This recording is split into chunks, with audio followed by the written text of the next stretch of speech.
सोचता हूँ कि उसे नींद भी आती होगी या मेरी तरह फकत इश्क बहाती होगी।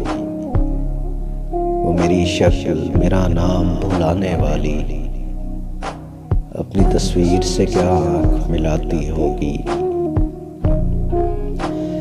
इस ज़मीं पर भी है सैलाब मेरे अश्कों से, मेरे मातम की सदा अर्श हिलाती होगी।